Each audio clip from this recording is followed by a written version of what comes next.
अस्सलाम वालेकुम, welcome back to the new reaction video. और अभी जिस वीडियो के ऊपर हम लोग रिएक्ट करने वाले हैं गौरव ठाकर भैया की वीडियो है और इस वीडियो का टाइटल है defence minister Rajnath Singh big statement on PoK.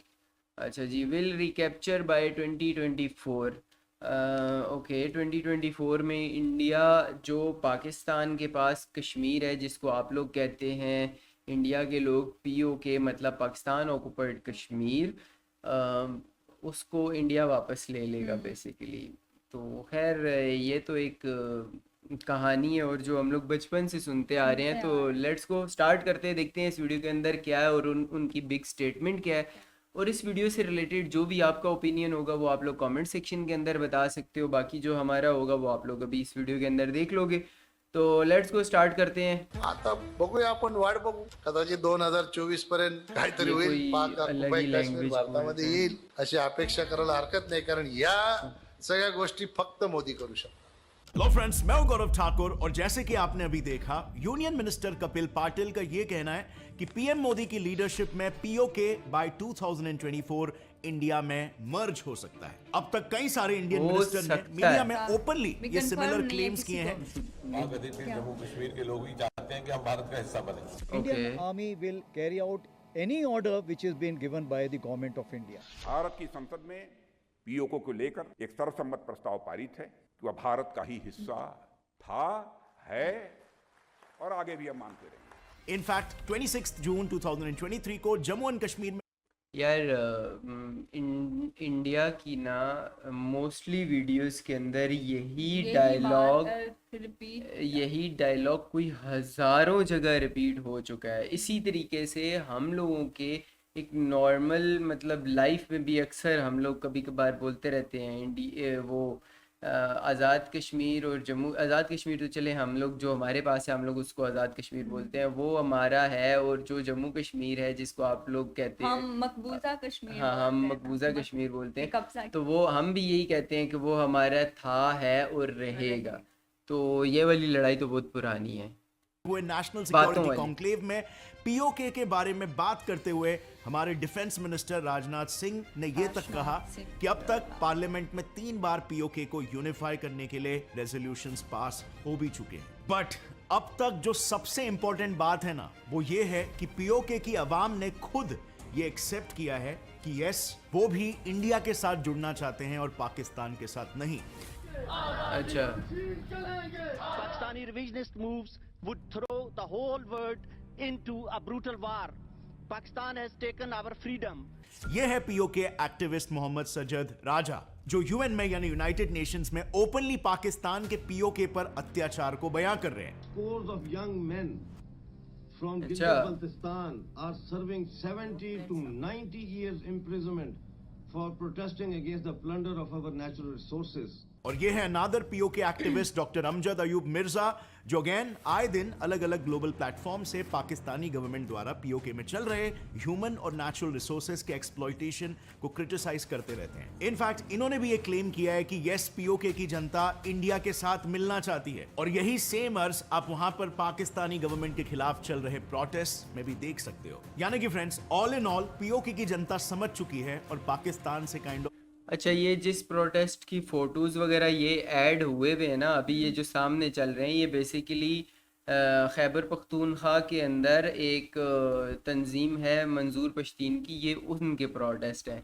ये वो है भी नहीं और कोई और वीडियो उठा के कहीं और मैच की हुई है। परेशान हो चुकी है। बट यू सी, हमें कुछ प्रूफ्स चाहिए to claim that Pakistani government actually में पीओके को एक्सप्लॉइट कर रही है, बिकॉज बहुत सारे लोग कहेंगे कि ये प्रोपोगेंडा भी हो सकता है, you know, may be current Indian government का। सो हमारे पास प्रूफ्स क्या है? सो जब हमने इस दिशा में थोड़ी सी रिसर्च की तो हमारे पास ये सामने आया। 3 पाकिस्तानी एक्सपर्ट्स और न्यू दिल्ली में based institute for defence studies and analysis IDSA द्वारा published Pakistan occupied Kashmir politics, parties and personalities, इस बुक में ये क्लियरली मेंशन्ड है कि गिलगिट बाल्टिस्तान यानी पीओके का एक काफी स्ट्रेटेजिक एरिया जिसको पाकिस्तानी गवर्नमेंट ने हिस्टोरिकली काफी ज्यादा निग्लेक्ट करके रखा है। अब इस बुक अच्छा। ने काफी फैक्चुअली रिप्रेजेंट किया है कि कैसे गिलगिट एक समय का फ्लरिश्ड रीजन हुआ करता था, जो कि आज पूरे साउथ एशिया का सबसे पुअरेस्ट और बैकवर्ड एरिया बन चुका है। लेकिन आखिर ऐसा क्यों? ऐसा चलो नहीं है। इंडियन साइड ऑफ कश्मीर और पीओके के डेवलपमेंट्स को एक बार कंपेयर करके देखते हैं। देखो, ये है पीओके का मैप, जिसमें मेजर एरिया है ये गिलगिट बाल्टिस्तान, और ये छोटा सा एरिया है आजाद कश्मीर, जिसमें अकॉर्डिंग टू पाकिस्तान एक ऑटोनॉमस गवर्नमेंट रिसाइड करती है, जो पूरे पीओके के इंटरनल अफेयर्स को मेजरली हैंडल करती है। बट एक्चुअली में ये सिर्फ एक पपेट गवर्नमेंट है, क्योंकि मेजर पावर्स पाकिस्तान के पास है, जिसके बारे में हम आगे स्टडी करेंगे। लेकिन अब जरा इंडियन जम्मू एंड कश्मीर और पीओके को कंपेयर करके देखते हैं। So starting with the basics, दोनों कश्मीर में बेसिक यार देखो, हम लोगों ने फिर भी उस कश्मीर को कुछ ना कुछ राइट्स दे के उनको इतना किया हुआ है कि उनका एक अपना निज़ाम है, उनकी एक अपनी पॉलिटिकल पार्टीज़ हैं, उनका एक अपना सारा सिस्टम है। तो लेकिन इंडिया ने तो ये तक नहीं किया। खैर ये अगर मैं शुरू से कहता हूँ, अगर कश्मीर के लोगों को वोट्स वगैरह का हक दिया जाए, राइट दिया जाए एक बिल्कुल, कि वो कौन सी साइड पे जाना चाहते हैं, तो दोनों के दोनों यही कहेंगे कि हमने हमें अलग रहना है। मतलब उनको अलग रहना है, ना इंडिया के साथ ना पाकिस्तान के साथ। आज भी अगर सही तरीके से वहाँ पर इलेक्शन कराए जाएं तो वो लोग यही कहेंगे। फैसिलिटीज जैसे हॉस्पिटल और एजुकेशन में काफी डिफरेंस है। जेएनके में 2800 से ज्यादा गवर्नमेंट हॉस्पिटल्स है, वहीं पर पीओके में सिर्फ 23 है। जम्मू एंड कश्मीर में 35 यूनिवर्सिटीज है, वहीं पर पीओके में सिर्फ 6 है। सिमिलर डिस्पैरिटी आप एयरपोर्ट्स ले लो, मेडिकल कॉलेजेस ले लो, पर कैपिटा बजट एलोकेटेड ले लो, इंफ्रास्ट्रक्चर डेवलपमेंट एक्सपेंडिचर में ले लो, सब में आपको सिमिलर डिस्पैरिटी ही मिलेगा। यहां तक कि जम्मू एंड कश्मीर में एक फुल्ली फंक्शनल रेलवे नेटवर्क मौजूद है, मगर पीओके में तो एक रेलवे लाइन भी एग्जिस्ट नहीं करती। अब जाहिर सी बात है, जिस रीजन में डेवलपमेंट कम होगा, वहां पर लोगों के लिए भी कम अपॉर्चुनिटीज ही सरफेस करेगी। और इसी वजह से जहां पर जम्मू एंड कश्मीर का पर कैपिटा इनकम $1200 है, वहीं पर पीओके का सिर्फ $525 है। But guys, still it doesn't stop over here. जैसे आपको मालूम है, जब भी कोई रीजन डेवलपमेंट टर्म्स में बैकवर्ड होता है, तो उसे उसकी home country budget packages allocate करके डेवलप करने की कोशिश करती है। बिल्कुल वैसे ही जैसे इंडिया अपने नॉर्थ ईस्टर्न रीजन्स में बजट एलोकेट करता है ताकि वहां पर डेवलपमेंट स्पीड अप हो सके। मगर पाकिस्तान ने इसका एकदम ऑपोजिट किया है। लेकिन इंडिया का on the other hand PoK को लेकर अभी भी एक काफी इंक्लूसिव अप्रोच है। इंडिया ने जम्मू एंड कश्मीर के लेजिस्लेटिव असेंबली में आज भी 24 सीट्स पीओके रीजन के लिए रिजर्व रखी है, जो वहां की आवाम के वो लिए तो एक सारी soft message की जिंदगी तरह है आप कि इंडिया में रखो। देखो, वो तो सारी जिंदगी, अगर वो सीट्स 25 क्या आप 100 सीट्स अलग करके रख लो, जब एक चीज में मर्जी नहीं होना तो वो फिर वैसे ही। अब यहाँ तक कि इंडिया की एक नई पार्लियामेंट की बिल्डिंग बनी है, तो उसके ऊपर उन्होंने कोई मैप बनाया हुआ है, जिसमें कोई अखंड भारत टाइप का मैप है, जिसमें पाकिस्तान को भी उन्होंने उस मैप के अंदर अपना इंडिया कंसीडर किया हुआ है। तो देखो, खुद से तो हम लोग तो अब अमेरिका को पाकिस्तान बोलना शुरू कर दें, ऐसे तो नहीं होता ना। के बाद उनकी मांगे एटलीस्ट कंसिडर की जाएगी। एंड एक्चुअली अगर आप पाकिस्तान का पीओके पर ऑक्यूपेशन भी अगर देखोगे ना, तो वो एक तरह से काफी फ्रॉडुलेंट ऑक्यूपेशन है, क्योंकि ये सब कुछ हुआ एक बेसलेस एग्रीमेंट, कराची एग्रीमेंट की वजह से, जो ये क्लेम करता है कि 1949 में इंडिया के पार्टीशन के वक्त कश्मीर की आवाम ने सामने से पाकिस्तान को अप्रोच किया था अपनी आजादी के लिए, और इसीलिए पाकिस्तान ने मदद करने के लिए पीओके को ऑक्यूपाई कर लिया। बट ये पूरी कहानी, अब देखो, अगर आपको भी ये लगता है कि पाकिस्तान से उन्होंने हेल्प मांगी उस टाइम पे, तो फिर पाकिस्तान के साथ होना चाहिए था अभी भी कश्मीर को। तो आप आधा कश्मीर क्यों पकड़ के बैठे हुए हो? तो यही सीन है कि जब से ये चीज़ें अलग हुई हैं, बाउंड्री लाइंस बनी हैं, उसके बाद से फिर ये चलता आ रहा है, और ना आने वाले टाइम में ये आपके पास जाएगा, ना हमारे पास आप वाला ये आएगा। अलग ही एक, ये ऐसे ही चलता रहेगा ये वाला मसला।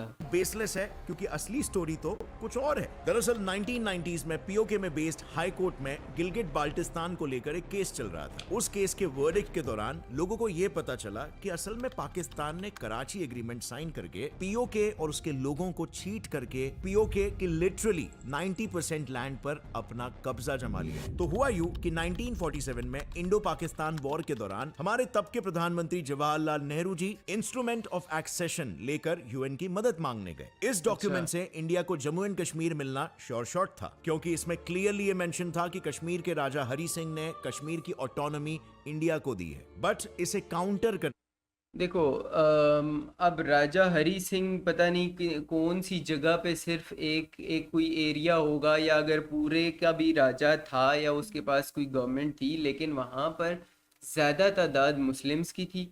और मुस्लिम्स, देखो आप मेजॉरिटी देखते हो ना कि मेजॉरिटी की साइड पे जाना जा रही है।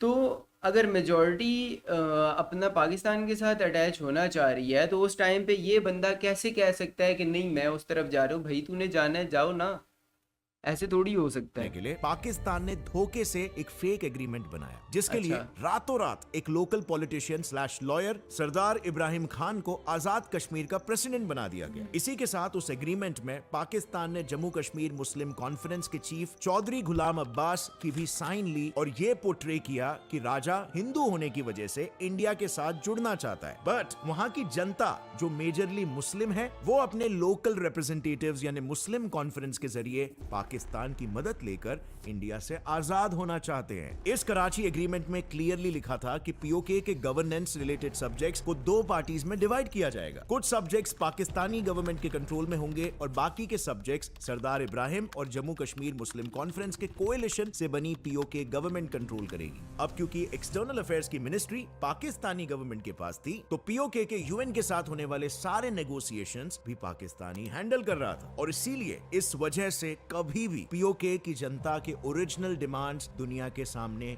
आ ही नहीं पाए। बट यहाँ पर फ्रेंड्स एक और एक मेजर ट्विस्ट है। पीओके प्रेसिडेंट सरदार इब्राहिम खान का कहना था कि उन्होंने कभी भी इस एग्रीमेंट को साइन किया ही नहीं था, बल्कि उनके सिग्नेचर्स किसी और ने फोर्ज किए थे और पाकिस्तान उन फोर्ज्ड सिग्नेचर्स वाले झूठे एग्रीमेंट को यूएन के पास लेकर गया था। पर इतनी मेहनत करने के बाद भी कुछ खास फायदा नहीं हुआ। उल्टा यूएन ने दोनों साइड के एग्रीमेंट्स को देखकर इंडियन साइड को ज्यादा फेवर किया। यूएन ने यह सोल्यूशन दिया कि सबसे पहले पाकिस्तान अपने मिलिट्री फोर्सेस को बाहर निकालेगा और फिर इंडिया उस रीजन में अपने उतने ही फोर्सेस रखेगी जो पॉसिबल राइट्स को कंट्रोल में रख सके। इसके बाद लोगों के बीच एक पब्लिक वोटिंग करके उनकी राय पूछी जाएगी। बट एज यूजुअल पाकिस्तान ने यहाँ पर भी चीटिंग की और कभी स्टेप 1 को इनिशिएट ही नहीं किया। उल्टा इंडिया के खिलाफ ये नैरेटिव बिठाया। ऐसा मुमकिन ही नहीं था। अगर पाकिस्तान अपनी फौजें निकाल लेता तो लगता है इंडिया कभी वहाँ पे पोलिंग्स कराता, मतलब वोट्स कराता। इलेक्शंस कभी भी नहीं कराने थे और कभी भी इंडिया ने नहीं पूछना था कि आपको किस तरफ जाना है। इंडिया ने तो वो भी फिर पकड़ के अपनी साइड पे कर लेनी थी जगह, इसीलिए हमने वो जगह छोड़ी ही नहीं है। इंडिया हम लोग शुरू से समझदार हैं। Now what's interesting here is Pakistan ने पीओके के लैंड को कई चाइनीज कंपनीज को लीज पर दे दिया है, जो वहां के नेचुरल रिसोर्सेज को ओपनली एक्सप्लॉइट कर रही है। और इन्हीं सब रीजंस की वजह से देती है यार, इंडिया भी दे रहा है। पाकिस्तान से ज्यादा अब इंडिया पर भरोसा होने लग गया है और वो अब इंडियन जम्मू एंड कश्मीर के साथ अपना मर्जर चाहते हैं। नाउ इस मर्जर को एग्जीक्यूट करने के लिए इंडिया के पास मेजरली 3 तरीके हैं। पहला क्लासिक वे है इन्वेड करके पीओके को अपने अंडर ले लेना और फिर जैसे यूएन ने कहा था वहां पर एक पब्लिक वोटिंग रखकर उसके रिजल्ट के अनुसार डिसीजन लेना। काइंड ऑफ उसी तरह जिस तरह रशिया ने क्रीमिया रीजन में जबरदस्ती किया था। 2014 की ये बात है। क्रीमियन इन्वेजन में रशिया ने वहां पर अपनी फोर्सेस को भेजकर मिलिट्री कैंप्स, एयरपोर्ट्स और बाकी इंपॉर्टेंट जगहों को कैप्चर कर लिया था, जिसके बाद उन्होंने क्रीमिया में एक रेफरेंडम / वोटिंग रखा जहां पर लोगों के पास एक ऑप्शन इंडिपेंडेंट होने का था और दूसरा ऑप्शन रशिया के साथ जुड़ने का था। अब Crimea being a Russian speaking majority area, referendum में रशिया के मुताबिक 97% लोगों ने रशिया के साथ जुड़ने का फैसला किया। मगर यहां पर एक प्रॉब्लम थी। यूएन ने रशिया की इस बात को एक्सेप्ट ही नहीं किया, क्योंकि यूएन चार्टर के डीकोलोनाइजेशन लॉ के मुताबिक किसी रेफरेंडम को यूएन तब रिकॉग्नाइज करेगा जब वहां पर वो खुद या कोई और international organization as an observer मौजूद हो, जो इस रेफरेंडम के फेयर होने पर चेक्स रखे। बट रशिया के केस में ऐसा कोई ऑब्जर्वर नहीं था और इसीलिए यूएन आज तक क्रीमिया रेफरेंडम को क्रीमिया इन्वेजन कहते आ रही है। सो अगर इंडिया भी आगे चलकर ऐसा कुछ करता है तो उसे वहां पर कंडक्ट होने वाले रेफरेंडम में यूएन को एज एन ऑब्जर्वर रखना मैंडेटरी होगा, नहीं तो इंडिया को भी एक इन्वेजिव कंट्री के तौर पर क्रिटिसाइज किया जाएगा, जो कि अब तक एक काफी पीसफुल कंट्री मानी जाती है। बिसाइड्स अगर हम इस क्रिटिसिज्म को झेल भी ले तो भी ये बात यहाँ पर आसानी से खत्म नहीं होगी, क्योंकि रिसेंटली एलओसी यानी कि इंडिया और पाकिस्तान के बॉर्डर पर चाइनीज कैनन्स डिप्लॉयड है। ये इसीलिए है क्योंकि जितना डर पाकिस्तान पाकिस्तान को अपनी इलीगली ऑक्यूपाइड टेरिटरी को खोने का है, उससे कई ज्यादा डर तो चाइना को अपने हेवी इन्वेस्टमेंट्स को खोने का है। चाइना ने सिर्फ चाइना पाकिस्तान इकोनॉमिक कॉरिडोर यानी कि सीपेक के प्रोजेक्ट में ही अब तक $65 बिलियन इन्वेस्ट किए हैं, जो मेजरली पीओके से होकर ही गुजरता है। अब चाइना को अच्छे से पता है कि पाकिस्तान फिलहाल उस इकोनॉमिक कंडीशन में नहीं है जहां पर वो सारे इन्वेस्टमेंट्स को रीपे कर पाए, और तो और अगर इंडिया उन चाइनीज इन्वेस्टेड प्रोजेक्ट्स पर कब्जा कर लेती है तो उसके सारे पैसे वेस्ट होने वाले हैं। और इसीलिए अपनी टेरिटरी कोटिंग पाकिस्तान और अपने इन्वेस्टमेंट्स को बचाने के लिए चाइना अब पाकिस्तान के साथ मिलकर इंडिया के अगेंस्ट एक 2 फ्रंट वॉर लॉन्च कर सकता है, जिसमें इंडिया के लॉसेस होने के अच्छे खासे चांस है। और इसीलिए इंडिया के लिए फिलहाल ये एक वायबल ऑप्शन नहीं है। अब दूसरा जरिया जिससे इंडिया पीओके को यूनिफाई कर सकता है वो है पाकिस्तान के साथ एक पीस एग्रीमेंट साइन करके। 1867 में रशिया और यूएस में ट्रीटी ऑफ सेसेशन साइन हुआ था, जिसमें उस वक्त $7.2 मिलियन लेकर यूएसए ने रशिया से अलास्का खरीदा था। अब पाकिस्तान के फिलहाल चल रहे इकोनॉमिक कंडीशंस को देखते हुए इंडिया पाकिस्तान को एक फाइनेंशियल ऑफर दे सकता है और ऑफिशियली बिना किसी वॉर के पीओके को अपने नाम पर कर सकता है। But again there is a catch. Current Indian government बार बार ओपनली ये रीइंस्टेट कर चुकी है that Kashmir is an inalienable part of India including POK. अब ऐसे में अगर पीओके को पैसे देकर खरीदेंगे तो ऑपोजिशन और लोग ये कहेंगे कि अगर पीओके सच्ची में इंडिया का इंटेग्रल पार्ट है तो उसे खरीदने की क्या जरूरत पड़ रही है। मतलब करंट गवर्नमेंट झूठ बोल रही थी। भला अपनी चीज को पैसे देकर कोई खुद क्यों लेगा। और इसीलिए अगर इन एग्रीमेंट्स में इकोनॉमिक नेगोशिएशंस आएंगे, इंडिया के लिए ये एक फीजिबल ऑप्शन नहीं रहेगा। तीसरा तरीका भी है इंडिया के पास, जो है यूएन इंटरवेंशन। अब ये इंडिया के पास बचा एक आखिरी रास्ता है, यूएन इंटरवेंशन की मांग रखना, क्योंकि पहले भी यूएन ने ऐसे केसेस में इंटरवीन किया है। जैसे इराक और कुवैत का वॉर ले लो। इराक को कुवैत के ऑयल रिजर्व्स कैप्चर करने थे, जिसके कारण उसने 2 अगस्त 1990 को कुवैत पर एक ऑल आउट अटैक लॉन्च कर दिया था। अब इराक के सामने अपनी डिफेंस कैपेबिलिटीज ना होने के कारण कुवैत गवर्नमेंट ने यूएन से हेल्प मांगी। यूएन ने इंटरवीन करते हुए सबसे पहले इराक को अपने ट्रूप्स पीछे ले जाने के लिए 1.5 महीने का समय दिया, जो ऑर्डर्स इराक ने नहीं माने। सो इसके रिटेलिएशन में यूएन और एलाइड फोर्सेस ने मिलकर अपने फोर्सेस को ऑन ग्राउंड उतार दिया वहां पर इराकी फोर्सेस पर अटैक लॉन्च करने के लिए। इन हेवी अटैक्स को देखकर कई सारे इराकी ट्रूप्स ने सरेंडर कर दिया और 28 फरवरी 1991 में इराक ने वॉर में हारने के बाद सारी ऑक्यूपाइड टेरिटरी कुवैत को वापस दे दी। अब इस मेथड की खास बात देखो, इसमें कुवैत को खुद वॉर में उतरने की जरूरत नहीं पड़ी and at the same time उसकी टेरिटरी भी सेफगार्ड हो गई, यानी कि सांप भी मर गया और लाठी भी नहीं टूटी। तो अगर पीओके के कॉन्टेक्स्ट में इंडिया भी इस मुद्दे को G20 जैसे इंटरनेशनल स्टेज, मैं यही कह रहा हूँ वो वाली सिचुएशन एक डिफरेंट थी, वो एक पूरे कंट्री के ऊपर एक चढ़ाई हो रही थी उस टाइम पे, वो सिचुएशन डिफरेंट थी। ये सिचुएशन डिफरेंट है। इस सिचुएशन को इसके साथ आप कैसे मैच ही नहीं कर सकते यार। दिखाकर यूएन इंटरवेंशन की मांग करता है तो ये काफी हेल्पफुल होगा। यूएन से हेल्प मांगने से इंडिया को इस इशू में एक अपर हैंड भी मिलेगा और यूएन इसे डिप्लोमेटिकली रिजॉल्व भी कर पाएगा। इनफैक्ट इंटरनेशनल स्टेज, और यही काम ऑलरेडी पाकिस्तान भी कर रहा है। पाकिस्तान भी यूएन के अंदर कश्मीर के मसले को लेके ही लड़ रहा है, सबसे ज़्यादा कश्मीर के मसले पे ही बात हो रही है।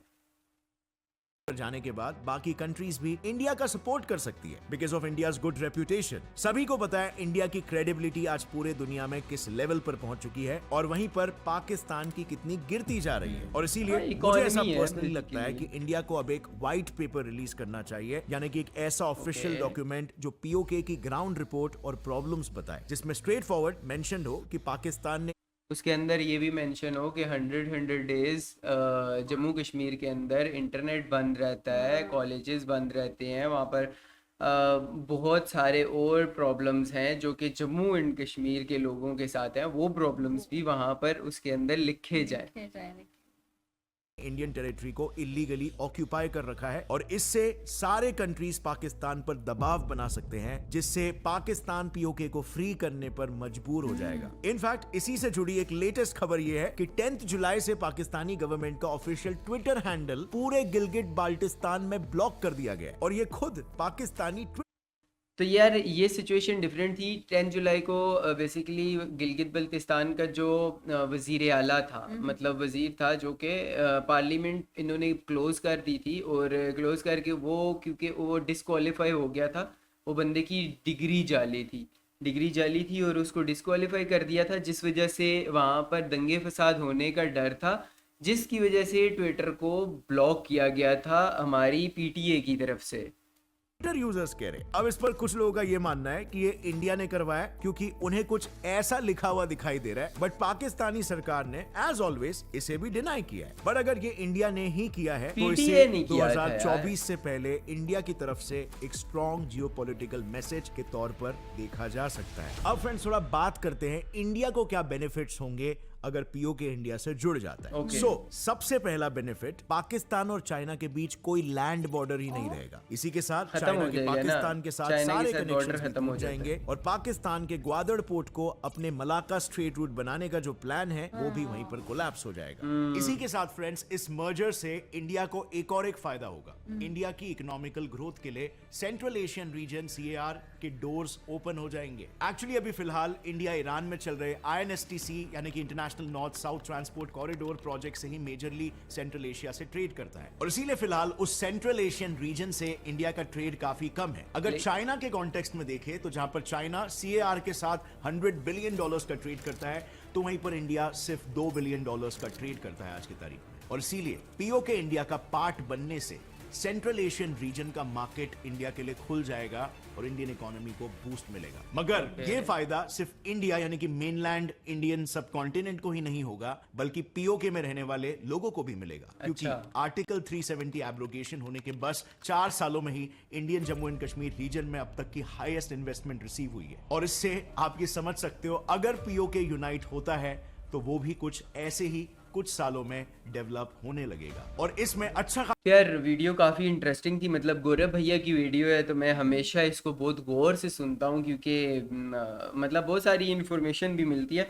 लेकिन इस वीडियो के अंदर काफ़ी सारी ऐसी चीज़ें थी जो कि मतलब एक कहानी टाइप है जो कि हम लोग बचपन से सुनते आ रहे हैं कि पाकिस्तान इंडिया के पास जो कश्मीर है वो ले लेगा और जो इंडिया है वो पाकिस्तान, इंडिया में जब भी इलेक्शंस आते हैं, अगले साल इलेक्शन है इंडिया में 2024 के अंदर इलेक्शंस है, तो इलेक्शंस जब भी करीब आते हैं तो इंडिया के अंदर पॉलिटिक्स होती ही कश्मीर को लेके और पाकिस्तान के नाम पे होती है या हिंदू मुस्लिम के नाम पे होती है।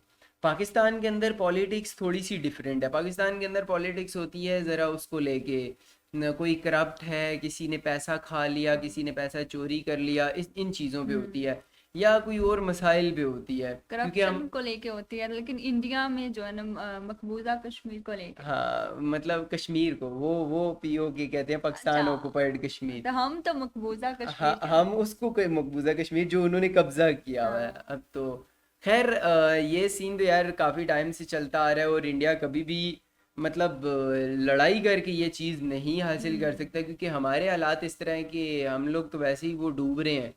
तो हमें तो अगर कोई मारने के लिए भी आएगा तो हमने तो यही कहना है, हम तो डूबे हैं सनम, तुझे भी साथ तुम्हें भी साथ ले डूबेंगे। तो इंडिया को खुद भी पता है यार, इंडिया की इस टाइम पे इकॉनमी बहुत फास्ट ग्रो कर रही है, तो इंडिया कभी भी नहीं चाहेगा कि इस टाइम पे फजूल में पाकिस्तान से पंगे ले। वो अपने वैसे भी रास्ते ऑलरेडी मोदी बोल चुका है कि पाकिस्तान के साथ हमारा अभी कोई लेना देना नहीं है ना, हम पाकिस्तान इंडिया पाकिस्तान हमने करना है, हमने अपने रास्ते लगे रहे वो आपस में। तो चलो हम लोग आपको तंग करते रहे लेकिन आप लोग हमें नहीं तंग कर सकते क्योंकि अभी आप लोगों के ऐसे हालात है कि आप लोगों को आगे जाना है, तो हमारे साथ लड़ के क्यों पीछे आना है आपको, तो चिल करो यार। तो खैर वीडियो मज़े की थी। अगर आप लोगों का इस वीडियो से रिलेटेड कोई भी ओपिनियन है तो आप लोग कमेंट सेक्शन के अंदर बता सकते हो। यार चैनल को सब्सक्राइब कर दो, लाइक कर दो, शेयर कर दो, और अगर आप लोग भी किसी वीडियो के ऊपर रिएक्शन चाहते हो तो आप लोग हमें कमेंट सेक्शन के अंदर हमें बता सकते हो। तो मिलते हैं एक और वीडियो के साथ, तब तक के लिए बाय बाय।